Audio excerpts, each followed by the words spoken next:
The Dr. Anthony Fauci diaries found on his government computer, emailed from his government computer, have scrambled everything inside the mainstream, lamestream, going extinct dinosaur media, and that includes Disney. Now, athletes and commentators on ESPN are revolting. They're rejecting the narrative that was thrust upon them, and they're claiming those who rejected the jab are now heroes and declaring it on Disney's ESPN.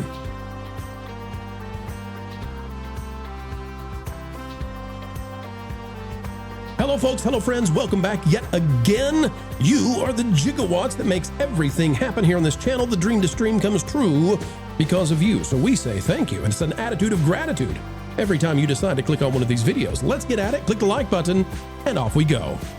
Walt Disney Company has been linked heavily with Dr. Anthony Fauci, and they were a big supporter of all the media stuff. The Vigilant Fox is now calling this out though and saying, uh-oh, Disney, following the release of the Fauci diary, which was produced on a government computer and essentially shows that he was not being an honest broker at a time the nation needed him and was more interested in being famous. Yuck. While folks were dying in nursing homes, Fauci was busy saying, oh boy, a celebrity reached out to me. I'm a fancy boy. Ladies and gentlemen, some of the commentators, the athletes on ESPN, they are turning as fast as public opinion is, and that's not good for Disney. Here's Stephen A. Smith talking about his thoughts following the Fauci diaries. There were others who had the courage to say, bump that. And one of those people at the forefront was Kyrie Irving. I bring his name up because I had my issues with him from a leadership standpoint, never as a player, because he's sensational. But with him, in terms of leadership, and I didn't look at it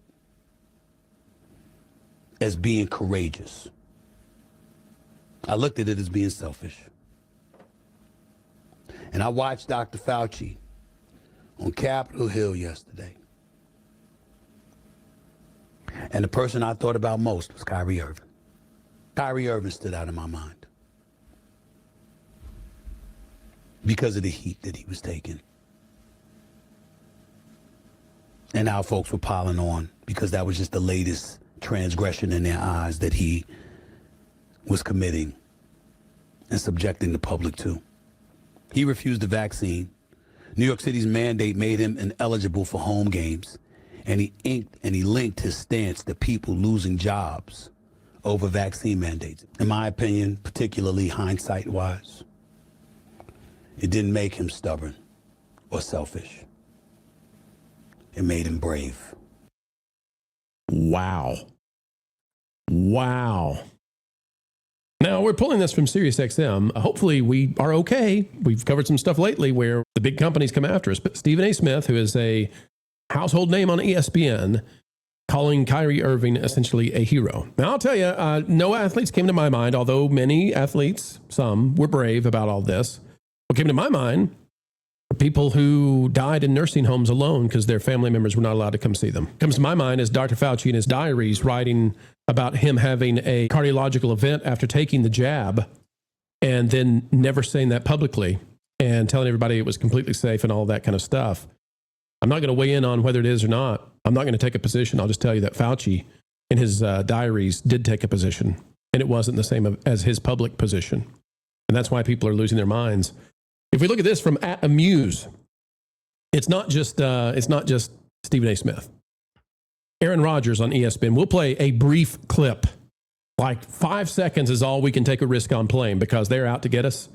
Pat McAfee show. Brett Favre, ESPN. Here we go. Everything funner? Is everything more awesome? Like, how do you kind of view this year versus maybe the years of the past? I'm going to plead the fifth. Okay. I won't play the whole thing because they'll get us. But public opinion is shifting very quickly on this. We just watched RFK own Dana Bash on CNN. Disney was, so linked up with this. Jimmy Kimmel and, Stephen Colbert didn't work for Disney, but you saw the dancing syringes and all that kind of stuff. Marv, I'll go to you first on this. Public opinion is shifting so quickly, and the corporations have tried to contain this. They can't contain it any longer. And I just find it funny that ESPN is the grounds upon which we're watching Disney wish they had done anything different.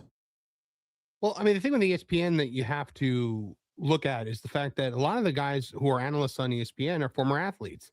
And athletes are typically bros. They're typically dude bros. They're not a lot of them are virtue signaling wokesters out there. So No way, bro. You've got these guys who are probably pretty based, and now I think they've had enough. And I think that what happened with Dr. Fauci in that Senate hearing, I think that opened a lot of eyes, and that made it a lot more easy for people to now talk about this kind of thing. And so now I think you're starting to see people actually say what they really mean, because it's also become obvious that it's not the career death sentence that it once was to actually question these things anymore. We kind of live in a completely different era now, and I think people are looking back on that period of time where we were all shut up in our houses and being forced to take medical procedures and things like that, and the people that we lost and remembering them and realizing how ridiculous it was. And hindsight now being 2020, I think a lot of people, I was one of those people who thought that all of it was conspiracy theories during that period of time. I was completely like scared and terrified and like following whatever the media was saying. And now you look back at it and you get angry because you realize that things like that you were lied to. You realize that you were wrong, and that people out there were trying to tell you the truth, and you told them that they were crazy, or you like just completely didn't care about what they had to say because you thought it was just a wild conspiracy theory and that this person was brainwashed. Turns out I was brainwashed. My grandfather died alone in a hospital bed because my family was not allowed to go in there and be near him. It took his final breaths alone in a hospital room in an overcrowded ICU because of this, and it was all a lie. Marv, how and by the way, we've said it before. I'm so sorry that happened, and what I try to do when I say I'm so sorry is I try to think what it would feel like for me to die alone. Because it's easy to put that on somebody else and not live in it for a minute, and I can imagine the injustice that must have felt like, the sadness there. Marv, if we had not had the Fauci diary come out, and the only reason it came out is because he wrote it on a government computer, and his last day at work, he emailed it on a government account to his private self, which means it's government property. But his little celebrity diary, where he was more excited about being famous and where he was writing down the opposite of what he said publicly, if we didn't have that, I don't think we would see the public opinion shifting. But the Fauci diaries did him in and did the corporations in as well. I love that he felt the need to be like, "Dear diary, today I lied to the American people." Yeah. Well, and pleading the fifth like he didn't help his case. 111 times. 111 times. And I mean, look, this is heartbreaking to see people have to do this kind of thing, but it's true. I mean, how often are we sitting here going, it's how many months before the conspiracy becomes the truth? I mean, that's usually how it pans out around here anymore. And it's generally from one side of the aisle that seems to be the most, they claim to be the most humanist and caring the most about people, but yet they're the first ones to ostracize you, and they're writing books about how to, get rid of your family if they don't agree with your politics and crap like that. Like that's the thing. And I mean, just in general, like I know we can't talk about a lot of the stuff that was even brought up there. Like I brought that up when this first started happening. I thought it was crazy because I mean, I had an FCC license for years. Like I could talk about this kind of stuff, no problem on the radio, but I couldn't say half the words I couldn't say, that I can say here. It's crazy. But yet we can't talk about actual news. We can't talk about actual reports. We can't. We come from a long tradition of questioning authority, especially when it impedes on our freedom, right?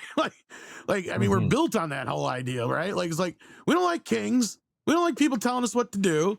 We hate paying taxes, but we ended up doing that anyway. But still, right? And then we had Arnold out there going, "Screw your freedoms." Well, he even had to backtrack on that a little bit.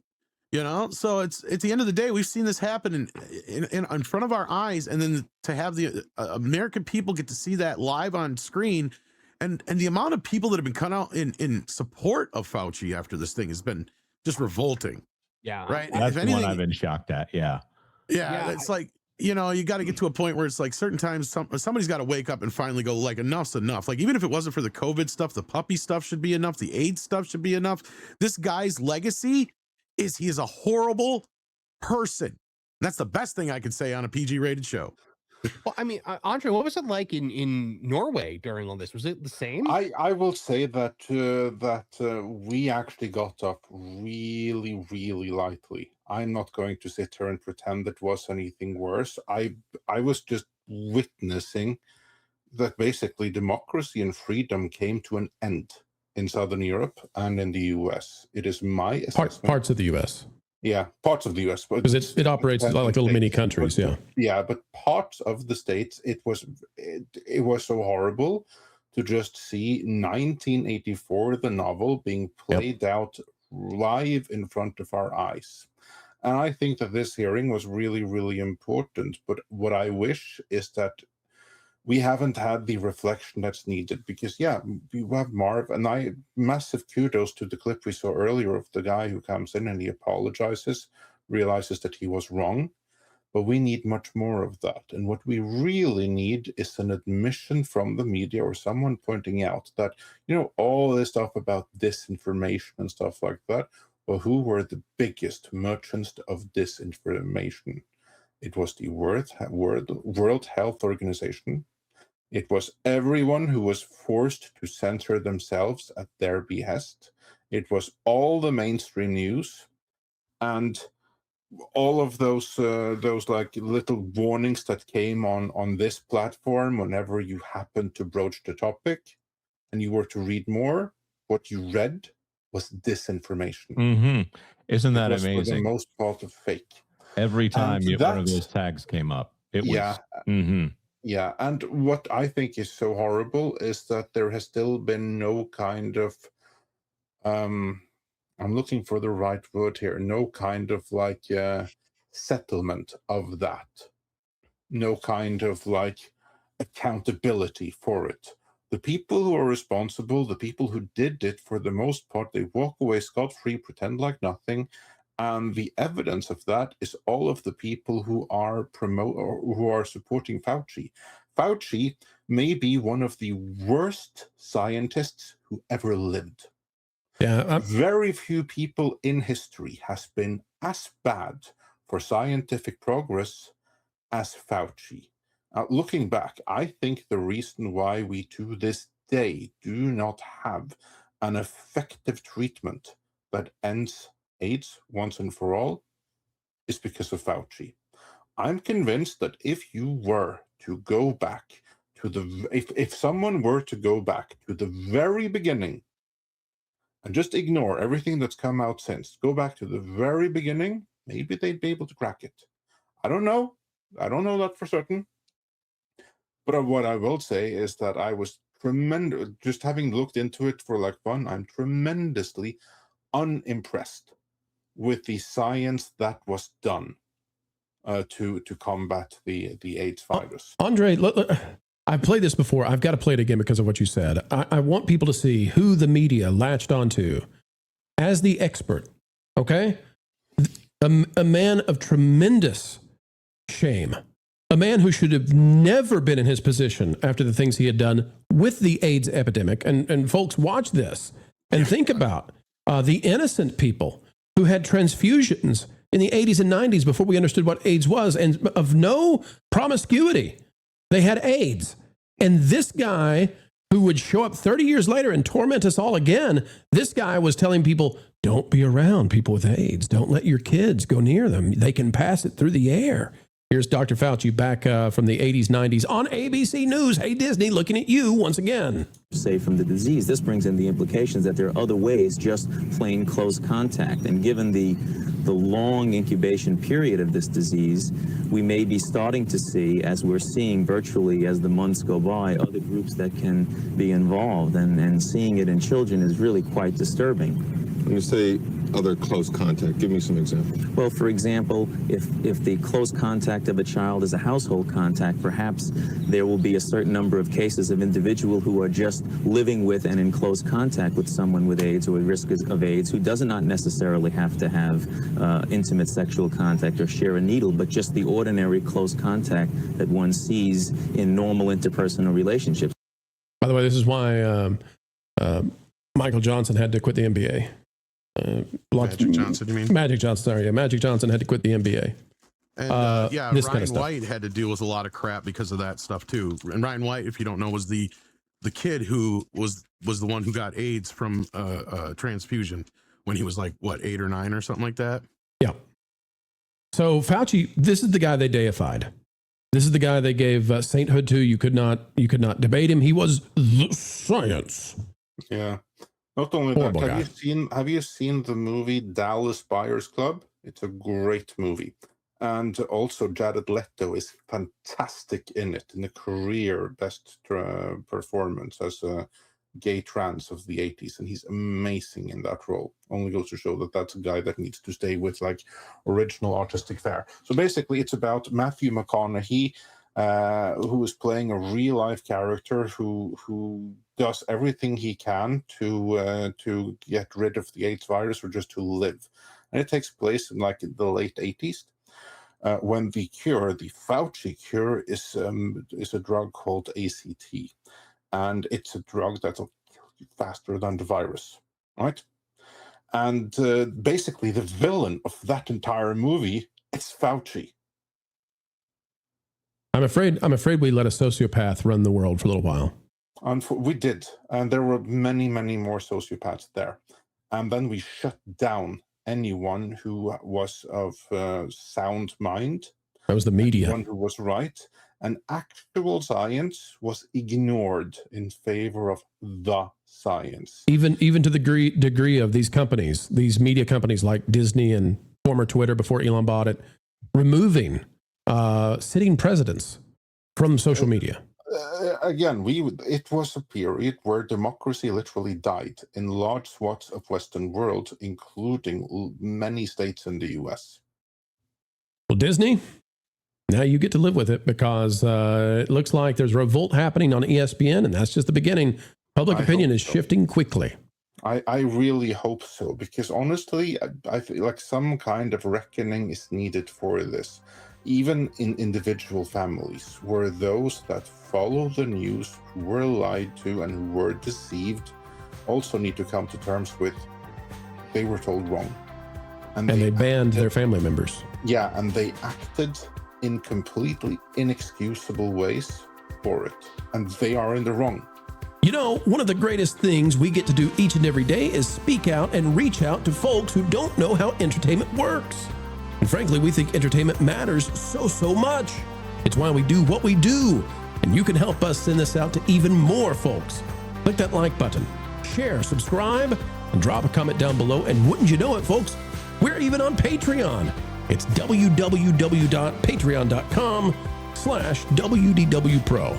We've got to go, but until the next time, keep learning, keep growing, and as always, keep having fun.